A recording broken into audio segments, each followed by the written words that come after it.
Kira-kira teng mriki enten sing gadah masalah napa mboten? Kok kathah. Masalah niku biasane napa? Utang, terus napa malih? Anak, terus napa malih? Bojo, terus napa malih? Oh ternyata ekonomi, ternyata kathah nggih masalahnya. Ada beberapa sumber. Kenging napa urip kula jenengan niku kok ruwet? Kenging napa urip kula jenengan niku kok mboten saged? Napa nek ngarani lawan ruwet niku napa? Penak, mudah, dimudahkan, lapang. Urip kok sempit, urip kok angel. Ngoten niku biasane sing sampean salahke tangga, wong liya apa pangeran. Masalah niku enten 8 sumber. Cuma 8 sumber niki terangkum dalam 3 kategori.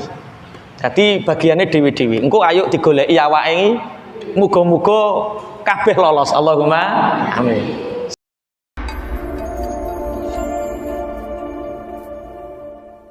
Bismillahirrahmanirrahim. Monggo diudari setunggal-setunggal. Niku salah satu contoh orang yang sempit ketika usahanya jatuh. Ketika dia terlilit hutang, usahanya jatuh, sing salah dulure, sing salah koncone, kabeh salah. Atau mungkin ada hal-hal yang sifatnya kita tidak bisa bangkit, stagnan urip. Padahal lumrahe wong, orang yang hari ini sama dengan hari kemarin, orang itu orang yang rugi. Orang yang hari ini lebih buruk dari hari kemarin, orang itu orang bangkrut. Orang yang beruntung adalah orang yang hari ini lebih baik daripada hari yang kemarin. Masalah niku enten 8 sumber. Cuma 8 sumber niki terangkum dalam 3 kategori. Jadi bagiannya dewi-dewi. Engko ayo digoleki awake iki, muga-muga kabeh lolos. Allahumma amin. Siji, sumber masalah dari kehidupan itu urusannya dengan akidah, keyakinan. Napa? Siji, wong niku berpaling dari Allah. Man a'rada an dzikri fa inna lahu ma'isyatan dhanka. Siapa yang berpaling dariku, berpaling dari menyebutku, berpaling dari panggilanku, maka aku akan memberinya ma'isyatan dhanka, kehidupan yang sempit. Kita nggak bahas uang ya. Kalau uang itu kan banyak sedikit, ada jumlahnya. Kalau rezeki itu lapang dan sempit. Kalau orang berpaling dari Allah, maka disempitkan kehidupannya. Contoh, rumah tangga, duitnya akeh tapi gak sholat. Duitnya akeh tapi sholatnya dadak-dadak. Jam 5 sore lagi asar. Jam 5 kurang 10 lagi subuh. Pokoknya detik-detik akhir. Ngoten niku permasalahannya selesai yo di detik-detik akhir. Anaknya arep bayar, golek ngalor ngidul, deng wayah denge. Sesuk dinggo bayar, ngisak lagi oleh Pak. Oh, iku biasanya tanda-tandane dia selalu mengakhir-akhirkan waktu sholat. Man a'rada an dzikri fa inna lahu ma'isyatan dhanka. Pun dipetani dhisik. Siji, berpaling dari Allah. Nomor loro, kemrungsung. Kemrungsung niku apa? Bahasa Indonesia nih. Apa Pak Pra? Guru bahasa Indonesia. Ya, sing cocok kuwi kemrungsung ngangah-angah cocok. Tapi nek ambisi ketoke ya ora patek cocok ketoke. Apa? Tamak. Kalau tamak itu orientasinya mencelakai orang lain, merampas hak orang lain. Niki mboten. Angah-angah kemrungsung. Bahasa lainnya itu dia ingin menggenggam semua. Yo wis pokoknya bahasane ngono ki kabeh lah. Kemrungsung, angah-angah, serakah, njuk menangi dhewe, orang-orang seperti itu hidupnya sempit. Karena gandengane wong kemrungsung tidak bersyukur, gandengane niku ngeluh. Ngeluh niku kakean sambat. 75% orang yang sempit. Ini yang kedua ini.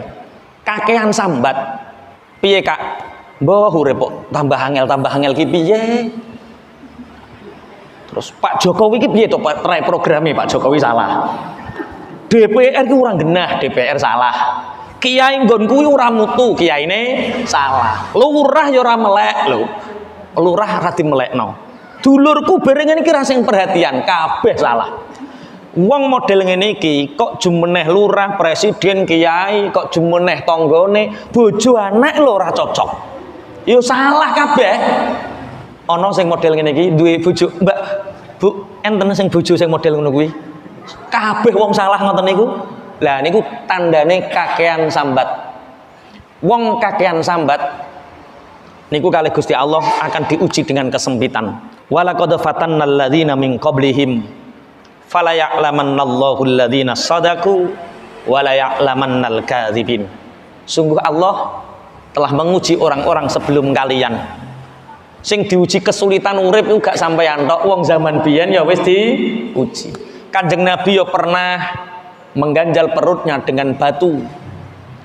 Nabi Nuh ya pernah dilempari tai karo kaume. Semua orang sudah diuji sama Allah. Orang-orang sebelum kita sudah diuji sama Allah. Allah hanya ingin tahu kita ini orang-orang yang imannya benar atau sekedar iman-iman tapi goroh-gorohan. Lah apa yang kita ingin lakukan ketika Allah nguji kita? Bersyukur. Ibu, bapak pangapunten. Iki ono Fatih niku anake Masrul. Fatih ngomong, "Bapak, aku apa nyabrang keratan?" Ada rasa kekhawatiran. Apa nyabrang keratan gede bapak aku? Bapak emoni. Sabar. Ayo tak tuntun bapak. Bocah iki kira-kira panik napa mboten? Tenang napa mboten? Perkara ono bapak sing bantu. Kita ini sudah dijamin sama Allah.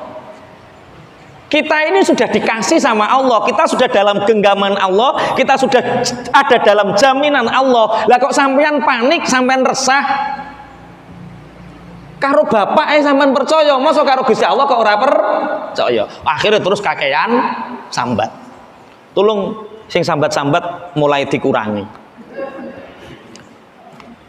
Iku kok tak wacana WA sing eneng sing sambate ngenes ra karu-karuan. Sing nomor 3, bakhil, medit. Orang yang dibuat sempit oleh Allah itu orang yang pelit. Siapakah orang yang pelit? Nanti bahasane rodok dawa, cuma sampean ngerti dhisik digrayangi. Coba yang hadir di sini sing pelit, sing medit angkat tangan. Lho gak ono. Pancen wong pelit iku gak ngarah ngakoni, Pak. Angel. Ngerti-ngerti urepe sumpek, ngerti-ngerti urepe ruwet. Itu dari akidah.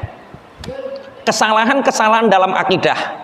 Kesalahan bakhil, dia menyangka bahwa dengan menggenggam hartanya dia akan semakin kaya dan melimpah, padahal dia menyempitkan hatinya, menyempitkan kehidupannya. 1. Dengan sambat, perasaannya wis sambat terus urusannya selesai, wong bantu kabeh, tidak. Semakin wong sambat, semakin ditinggalkan Allah, ditinggalkan manusia. Petuk kuwi alah kok kepaling yo sambat neh. Petuk kuwi kok yo sambat maneh. Sing nomor 3 berpaling dari Allah. Ini tentang keyakinan. Yang kedua tentang muasyarah. Muasyarah itu pergaulan. Satu orang yang diberi sempit sama Allah, kesulitan hidup, dia punya masalah dengan 1 orang tuanya. 2 punya masalah sama mertuanya. 3 punya masalah sama gurunya. Orang yang punya masalah sama orang tuanya itu diberi kesulitan sama Allah. Aku gak duwe masalah, Pak. Gak duwe masalah. Tapi kamu menghalangi rindu bapak ibumu, menghalangi rindu orang tua terhadap anaknya. Ono anak kok ora tau kangen karo wong tuane, nambani kangene wong tuane, disempitkan sama Allah. Mbok rong dino video call, rong dino pisan. Sing adoh, sing adek aku ora bahas. Sing adoh misalnya Sumatera, Kalimantan, Makassar, bapak ibu di Bojonegoro, rong dino pisan, obati rasa kangen orang tua kita. Bu, misalnya anake sampean ning adoh ngoten niku kangen napa mboten? Kangen. Sampeyan duwe anak ora ketemu. Aku pernah 11 dino gak ketemu karo anakku, 11 dino. Tak parani Pak nggo sepeda motor, Pak. 11 dino tok gak ketemu. Perkara mbah meninggal di Ponorogo 11 dino. Tak parani sepedaan, Pak. Oh, ternyata wong tuwa niku nek kangen wong tuwa kaya ngono. Bayangno wong tuane sampeyan, karena anak itu selamanya. Kula niku kiai, dianggap gede karo wong-wong. Tapi mungguh mboke, mungguh yonge, mungguh ibu niku kula kaya cah cilik. Nek ning jejere ya dimek-mek, ya dipijeti, ya kaya cah cilik persis. Mestinya kita membayangkan piye umpama awake kangen karo anak. Mungkin sampean gak duwe masalah karo wong tuane sampeyan, mungkin sampean gak duwe masalah karo mara tuwa, tapi sampeyan memutuskan rasa kangene wong tuwa. Itu masalahnya. Ki kok meneng ki gak tau sapa ning ngene wong tuwa to sampean. Loh, di sini ada istri saya loh. Saya itu 1 bulan ke Ponorogo. Sepedaan motor, nggo mobil 1 bulan. Urung duwe mobil lho 1 bulan, tak mengke. Apa duwite wis akeh sama itu? Belum, duwe bensin tok budal. Demi apa wong tuwa aja sampe kangen. Sapa wong nambani kangene wong tuwa diberikan keberlimpahan oleh Allah. Tapi sapa wong ora nambene kangene wong tuwa nyebabno wong tuane ngempet kangen ngempet rindu, disulitkan sama Allah. Ayo bumbung wong tuane jenengan tasik sugeng tasik urip, nek Ponorogo sak ulan pisan, nek padha Bojonegarane pirang dina pisan. Ada satu kisah. Yo salah satu kajian samawa bocah lanang.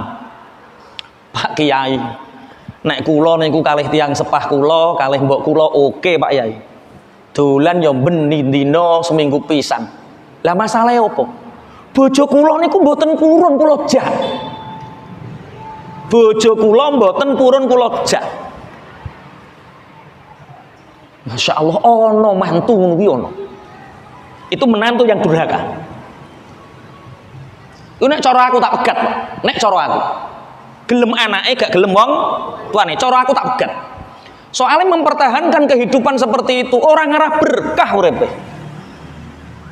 Aku gak ngancam loh, tenanan iki, Pak. Iya makanya ngaji gunane nopo biar kita itu ngerti. Kasihan lah orang tua yang melahirkan anaknya kepingin kangen karo putune, kepingin kangen karo anake, kepingin kangen karo mantune. Akhirnya tidak terobati karo putune sing dolan mu anake tok slunta-sluntu. Bu, jenengan duwe anak kok dolan slunta-sluntu kok dhewe ra ngejak putune, ra ngejak sing wedok, hati-hati. Itu tanda-tanda menantu durhaka. Ki kok muneng kok rungokno to ta kok sampean kok tuwegang ngono modele. Soale enten ngeten, ora Pak. Untuk berbakti itu anak kepada orang tuanya, masa menantu harus berbakti kepada mertuanya? Bapak Ibu, derajat menantu dengan anak, mertua dengan orang tua itu sama. Jadi orang tua itu ada orang tua yang melahirkan kita, ada orang tua yang anaknya kita nikahi. Podo. Bukti ini podo, contoh misalnya, contoh tok. Ono bocah jenenge Zaid nikah karo Fatimah. Zaid nikah karo Fatimah.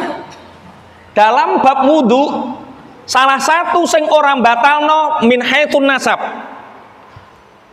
Sing orang batalno wudu nek eneng anak demek karo anak wedoke. Ono ibu demek anak lanange. Dulur wedok demek dulur lanange. Bibi demek ponakane. Paham nggih? 4 nih. Ada hubungan musyawarah maratuwa. Dadi Zaid nikah karo Fatimah duwe maratuwa. Bapake Zaid ki jenenge sapa ki jenenge? Bapake Zaid jenenge Rokim. Rokim duwe anak Zaid. Zaid nikah karo Fatimah. Maka Fatimah niki demek Rokim ora batal. Karena hubungan musyawarah. Selamanya Rokim haram nikah karo Fatimah. Bahkan umpama Zaid wis pegatan. Zaid wis pegatan. dengan Fatimah, maka walaupun sudah pegatan, Rokim iki demek Fatimah ora batal. Berarti menantu itu menjadi anak selamanya. Rungokno sing dadi mantu-mantu, tetek aku anak mantu kok dudu anake dhewe. Piye maksudmu? Anak mantu ya padha karo anake dhewe. Islam mengangkat derajat menantu dalam bab musyawarah.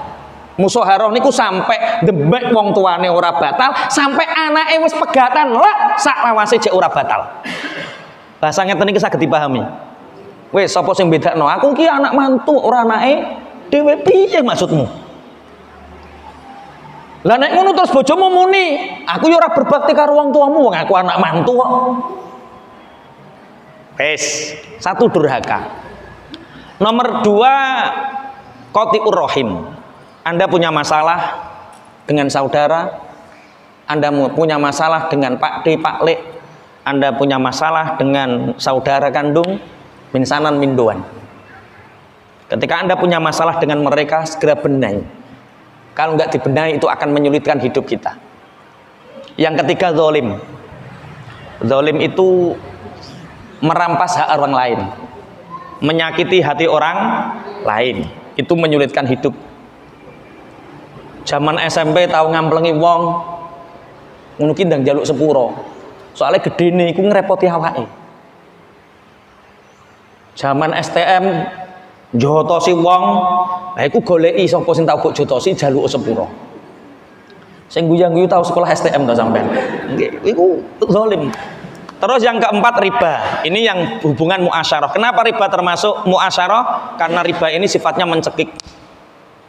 Mencekik itu artinya yo anu wong, nekek wong. Sing nomor 3, akliyah. Akliyah itu karena kebodohan seseorang. Diudari siji-siji. Jadi kesulitan, sumber kesulitan hidup manusia itu ada 3. 1 dari keyakinan, 2 dari muasyarah, pergaulan, yang ketiga dari pola pikir yang salah atau pemikiran. 1 karena keyakinan, karena dia telah berlari dari Allah. Dandani sholatmu. Dik mengwis jelas masalahnya, saiki solusine. Kalau kita masalah kita, sumber kesulitan kita, kehidupan kita ruwet, angel opo-opo angel, anak nakal, bojo ra nurut, bisnis bangkrut, utange akeh, mara tuwa lara-laranen, nyuntikno ra neng wise, tangga bereng ra duwe dhuwit, diutangi ya ora eneng, nyumpekno wah kabeh sing berhubungan karo sampean sumpek pokoke. Jangan-jangan karena kita melalaikan perintahnya Allah. Melalaikan perintahnya Allah. Makanya kula dipeseni Mbah Yai, dandani salatmu, engko uripmu didandani Allah. Dandani jamaahmu, engko uripmu didandani Allah. Sederhana, sangat sederhana. Ternyata masalah kehidupan itu ada di dalam sholat. Solusinya, wasta'inu bis sabri was sholat. Mintalah pertolongan kepada Allah dengan sabar dan sholat. Nek sholatmu didandani, buk dandani, uripmu karo Gusti Allah didandani.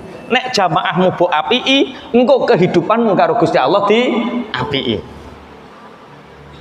Wes, nomor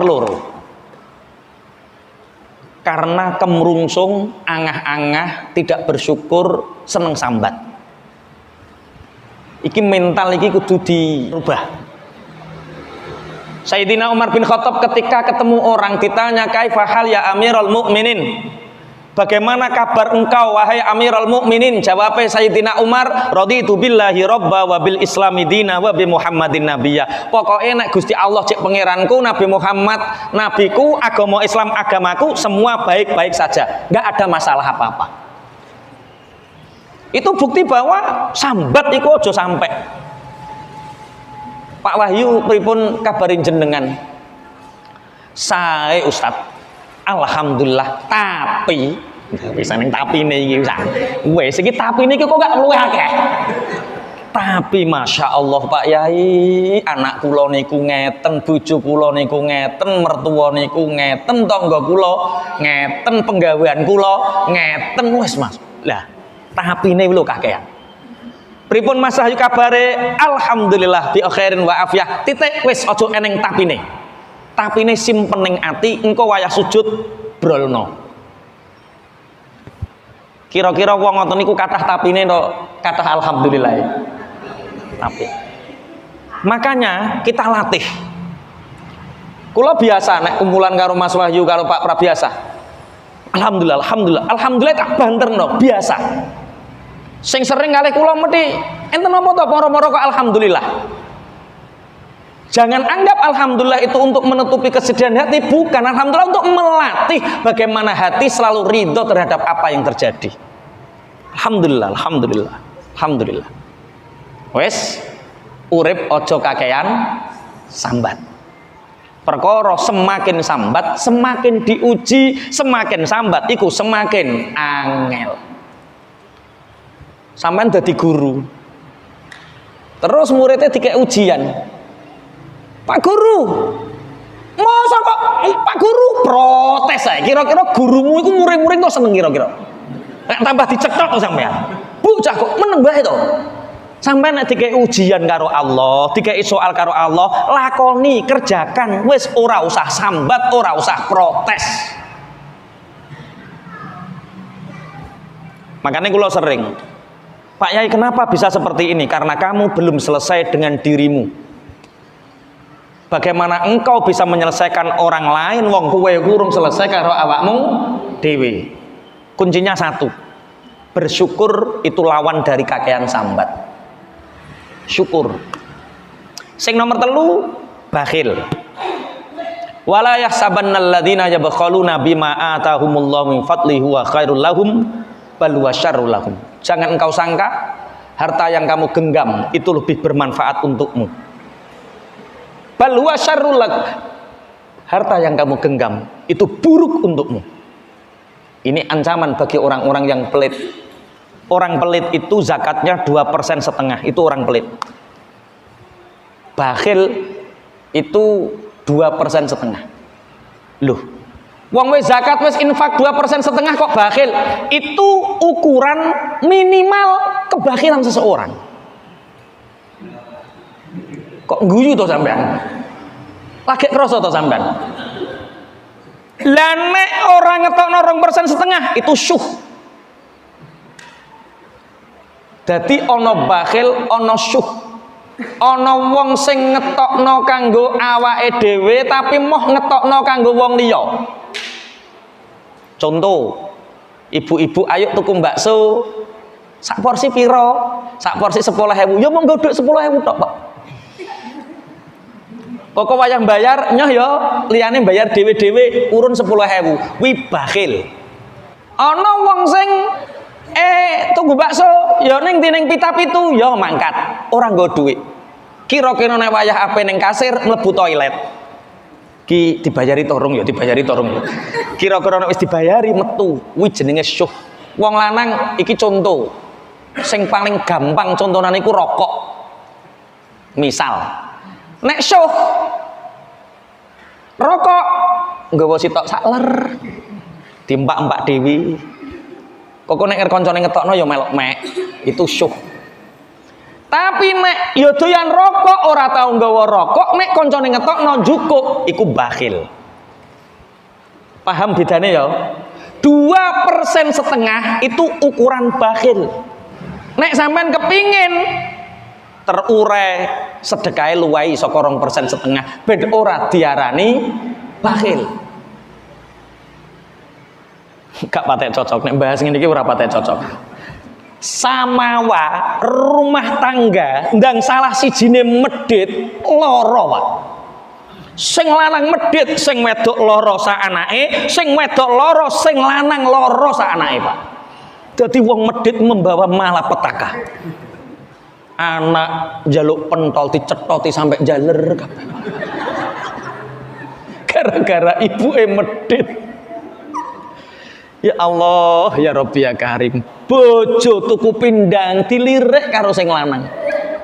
Perkara sing lanang medhit. Pingin ning alun-alun, pingin ning Bojonegoro. Awake iki cek duwe butuhan akeh, awake cek duwe butuhan akeh. Sing dipikir butuhan. Sampai bangun omah, mandasi omah. Mangan enak ora tahu, jajan ning warung ya ora tahu. Masya Allah sampai lawae kerupuk sambel.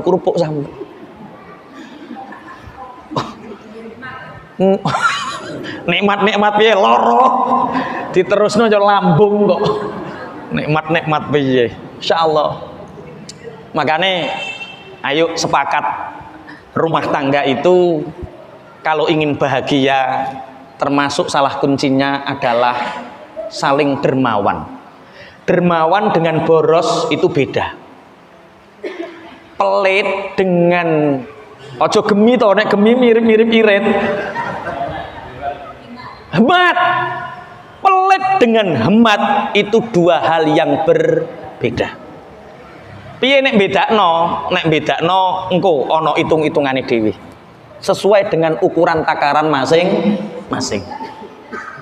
Aku ki medhit apa hemat? Coba dihitung.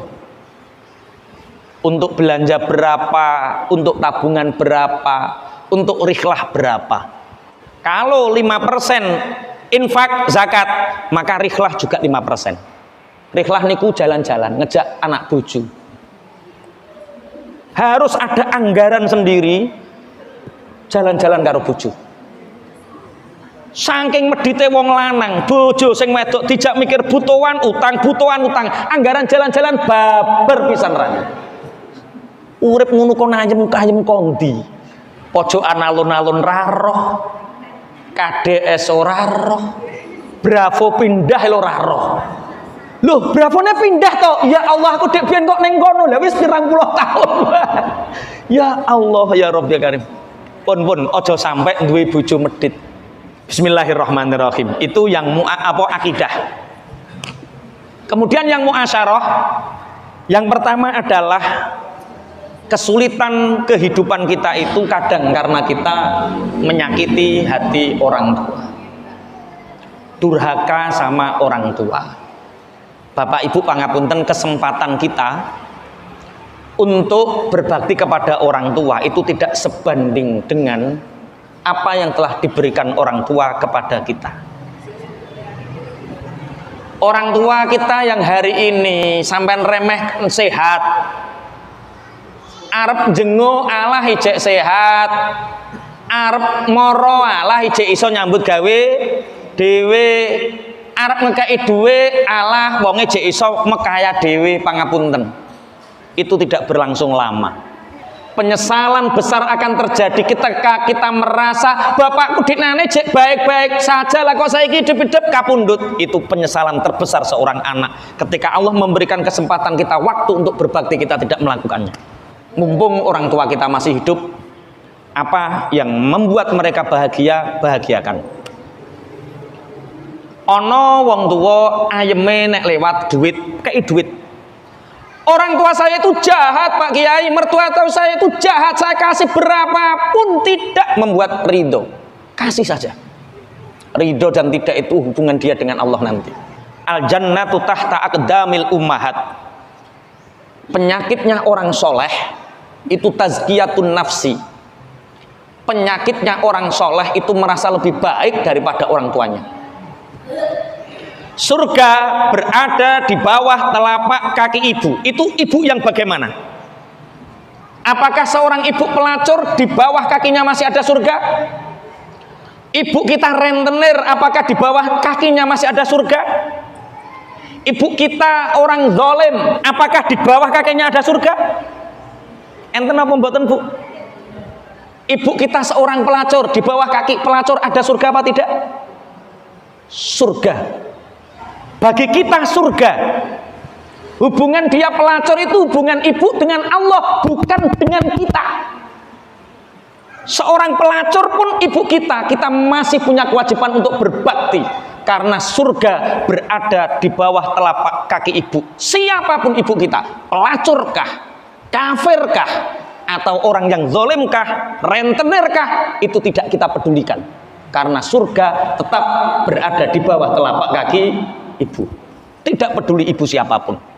Lah penyakitnya wong soleh, pokoknya Bu, nek sampean ijek ngene, ora ibu-ibuan, ora anak-anakan. Lakukan seperti itu, maka kehidupanmu akan semakin sempit. Tazkiyatun nafsi itu penyakit yang sangat berbahaya. Loh, lah piye to Pak Kiai, wong ibuku pelacur, masa wayah namoni sing lanang awake runu. Kita dakwah, kita datang, mungkin dengan sering kedatangannya sampean sungkan nemoni tamu. Kita bisa melewatkan ta'arud kita, perlawanan kita dengan cara hal yang terhormat, tidak harus membenci ibu kita. Bahasa seperti ini bisa dipahami nggih? Berarti surga itu berada di bawah telapak kaki semua ibu, tidak peduli pelacur, tidak peduli orang kafir, tidak peduli siapapun. Semua ibu punya surga itu. Lah ojo sampai keelekane ibu iso dadi alasan kita tidak berbakti. Setiap manusia itu diuji sama Allah. Ujiannya beda-beda. Ada yang ujiannya anak, ada yang ujiannya ekonomi, ada yang ujiannya orang tua. Anda mestinya bersyukur sama Allah. Alhamdulillah, sejak kecil aku dididik oleh bude. Sejak kecil dititipkan oleh bude, yang bude ini orang terhormat, yang bude ini orang baik, sehingga saya bisa meniru kebaikannya. Beruntung sekali. Sehingga kehidupanmu mapan, dapat suami yang bersyukur karena Allah mengujimu hanya lewat ibu yang tidak pernah merawatmu. Saiki giliran syukurmu neng Allah apa? Rawat ibumu, karena surga ada di bawah kakinya. Ngeten iki saged dipahami nggih? Yo pancen berat. Wis ora usah diomongno berat. Dilakoni. Pun. Yang kedua, qati'ur rahim. Qati'ur rahim itu orang yang tidak rukun sama dulur. Qati'ur rahim itu orang yang tidak wahwan sama dulur. Gak apik karo dulur, gak apik karo Pak D, gak apik karo Pak Lek. Jadi ada orang melakukan perjalanan haji 6 hari karena orang mukimin Mekah. Karena orang mukimin Mekah, dia mau melaksanakan haji hanya 6 hari. Dia punya uang 10.000 dinar. 10.000 dinar. Tak titipkan siapa uang ini? Tak titipkan siapa uang ini? Dalam. Apa? Duduk ning kene. Iya, ini.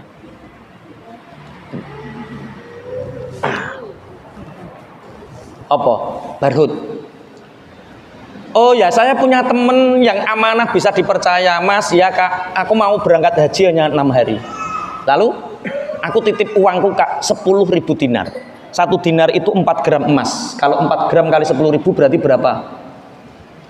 40.000 gram. Kalau 1 gram 1 juta, berarti 1 juta kali 40.000 itu berapa? Gak nih sing duwe duit tuh sampai nih. Ngitung ngono. 40 M. Ki mantan pegawai bank berarti langsung roh ke. 40 M. 40 M. Tak titipkan sama temen. Iya Kak, insyaallah aku amanah Kak berangkat haji. Bareng 6 hari mantuk, ternyata temen yang dititipi uang ini meninggal dunia. Bareng meninggal dunia, bertanya sama anaknya, gak dititipi duit sama bapak? Mboten Pak Lek. Ditakokno dulure, gak ngerti duitku, mboten Pak Lek. Akhirnya bingung, terus sowan tengene kiai. Salah satu syekh di Mekah ditanya, "Syekh, saya itu titip uang 10.000 dinar kepada teman saya, tapi dia tidak wasiat kepada siapapun tentang uangnya. Temanmu itu teman baik, perilakunya atau buruk?" "Baik, Syekh." "Oke, pergilah ke sumur Zam-Zam. Panggil nama temanmu itu di sumur Zam-Zam. Insya Allah nanti kamu akan dapat petunjuk." Akhirnya pergi ke sumur Zam-Zam. "Ya sahibi aina asyaratu alfi dinari." "Wahai sahabatku, di manakah uangku yang 10.000 dinar?" Nggak ada jawaban. 2 kali nggak ada jawaban, 3 kali, berkali-kali nggak ada jawaban. Nggak ada jawaban, Syekh. Kata Syekh ini, padahal temanmu teman yang baik, kenapa nggak ada jawaban? Coba pergilah ke Yaman. Di Yaman itu ada sumur namanya sumur Barhut. Kabarnya sumur Barhut itu bagi orang-orang yang disiksa oleh Allah di alam kuburnya, di alam barzahnya, atau di akhiratnya dia disiksa, maka ketika di sumur Barhut itu dipanggil, dia nanti akan menjawab. Pergi demi uang 40 M ini ke sumur Barhut. Ya sahibi aina asyaratu alfi dinari, wahai sahabatku, di manakah uangku yang 10.000 dinar? Ternyata aja jawaban, neng sore kamare anakku sing nomor loro kak, duduk sakmene jerone engko ning kono ana duitmu. Bareng mantuk dijukuk tenan, ternyata ana duite tenan. Orang ini kaget ketika di sumur Barhut. Kak, iya. Iki sumur Barhut loh kak. Iya mas, aku ngerti. Sampai ini kurang wong sing ahli taat, ahli sholat, ahli, iya memang aku ahli kebaikan. Tapi kena apa kok sampai ning sumur Barhut? Jangan-jangan sampean di alam kubur disiksa sama Allah. Iya mas, aku pancen disiksa sama Allah. Kena apa sampean disiksa padahal sampean ahli kebaikan? Aku 5 tahun gak takokan karo dulur wedokku. Aku satru karo dulur wedokku. Sehingga Allah murka, padahal Allah itu punya sifat namanya Rahim. Rahim itu kasih sayang. Siapa yang memutus hubungan dengan saudaranya, dia memutuskan hubungannya dengan Allah. Siapa yang buruk sama saudaranya, maka dia memutus hubungannya dengan Allah, memutus kasih sayang Allah. Makanya sampai hari ini ibadahku belum diterima Allah, karena Allah masih membenciku karena aku satru karo dulur wedokku 5 tahun. Itu diceritakan oleh Imam Zainuddin Al-Malibari yang menceritakan Ibnu Hajar Al-Haytami. Jadi ternyata duwe dulur kok sampai gak rukun, duwe dulur sampai gak apik, iku nyebabno kasih sayangnya Allah terputus. Kalau kasih sayang Allah putus, pangapunten, kehidupan kita akan sangat banyak sekali masalah, kesulitan hidup.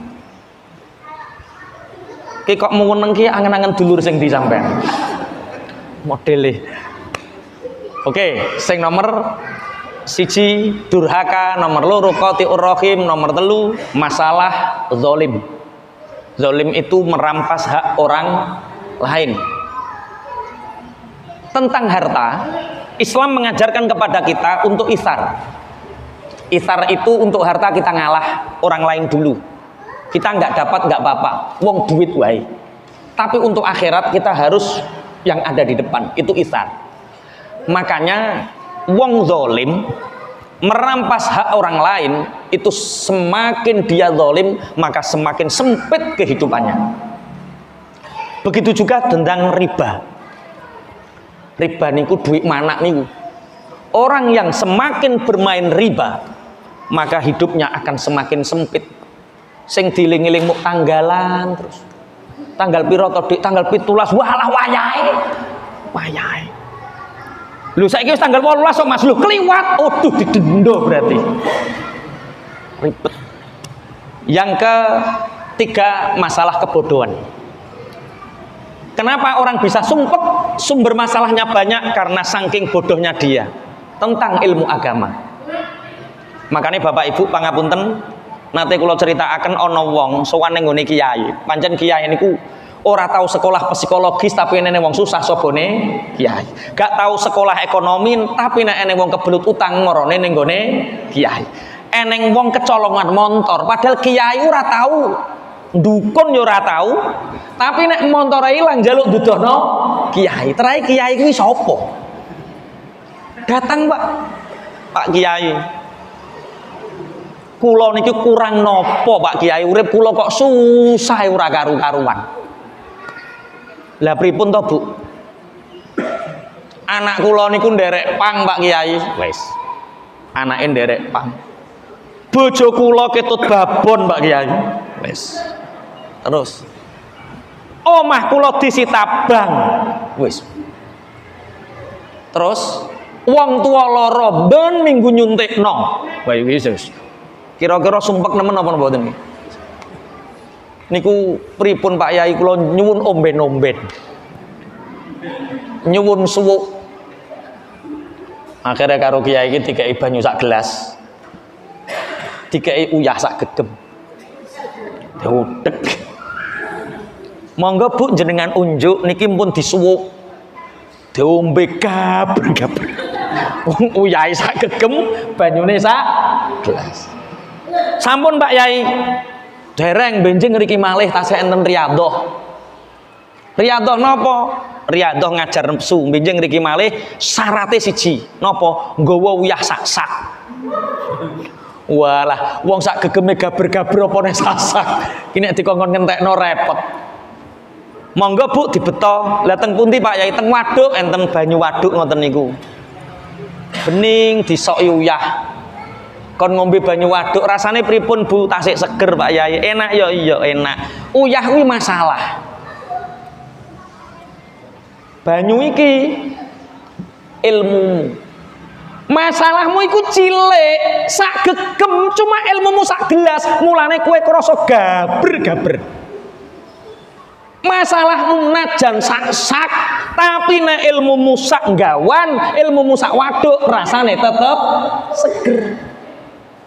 Sing nyekel ki duwe masalah napa mboten? Sing nyekel mik niki duwe masalah napa mboten? Yo akeh padha wae, cuma ra dadi masalah. Masalah bagi orang-orang tertentu dadi berkah. Masalah itu menjadi masalah nek pancen mbok tadahi banyu sak gelas. Makane sumber kehidupan, sumber masalah kehidupan niku sing nomor 3 saking bodhone.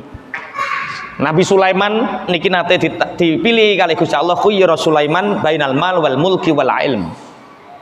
Sulaiman pilih 3. Siji harta, 2 tahta, 3 ilmu. Akhirnya Nabi Sulaiman milih fakhtaro al ilma fa'uti al mulk. Akhirnya Nabi Sulaiman milih ilmu, Nabi Sulaiman dikai kerajaan, wal mal Nabi Sulaiman dikai bondo gara-gara milih ilmu.